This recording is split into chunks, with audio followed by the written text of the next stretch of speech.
भिखारी और अमीर की अनोखी परीक्षा। शहर के बीचों बीच एक भिखारी बैठा रहता था जिसका नाम रघु था। वह रोज राहगीरों से भीख मांगता, लेकिन उसकी किस्मत कभी नहीं बदली।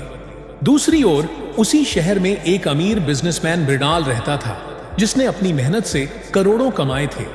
अनोखी तकनीक और परीक्षा मृणाल को विज्ञान और टेक्नोलॉजी का बहुत शौक था।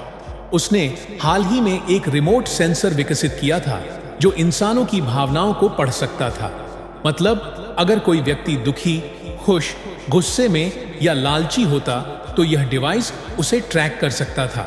एक दिन मृणाल ने फैसला किया कि वह इस सेंसर की मदद से यह जानेगा कि धन ही असली सुख देता है या भावनाएं। उसने रघु के पास जाकर कहा, अगर मैं तुम्हें एक मौका दूं अमीर बनने का, तो क्या तुम इसे अपनाओगे? रघु चौंक गया, लेकिन फिर बोला, बिल्कुल, मैं गरीबी से तंग आ चुका हूं। भावनाओं का खेल। मृणाल ने उसे एक छोटा डिवाइस दिया जो रिमोट सेंसर से जुड़ा था।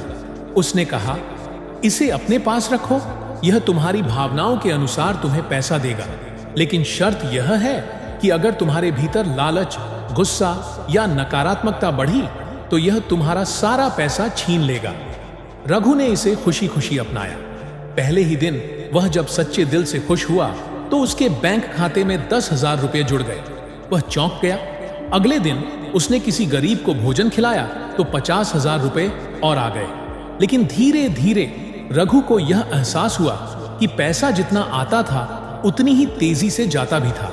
एक दिन जब उसने लालच में आकर एक झूठी कहानी बनाकर और अधिक पैसे की इच्छा की तो सेंसर ने यह पकड़ लिया और उसका पूरा बैलेंस शून्य कर दिया। रघु गुस्से में मृणाल के पास गया और बोला, यह मशीन बेकार है, यह मुझे अमीर बनाने के बजाय गरीब बना रही है। मृणाल मुस्कुराया और कहा, यह मशीन नहीं, बल्कि तुम्हारी भावनाएं ही तुम्हारे अमीर या गरीब होने का कारण है।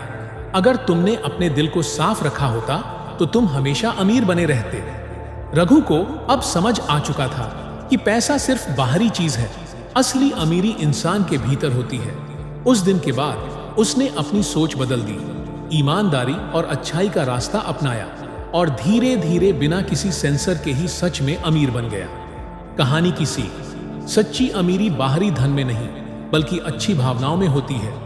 लालच, गुस्सा और नकारात्मकता आपको असली सुख से दूर कर सकते हैं। सही भावनाएं और अच्छे कर्म ही व्यक्ति को स्थायी रूप से सफल बनाते हैं।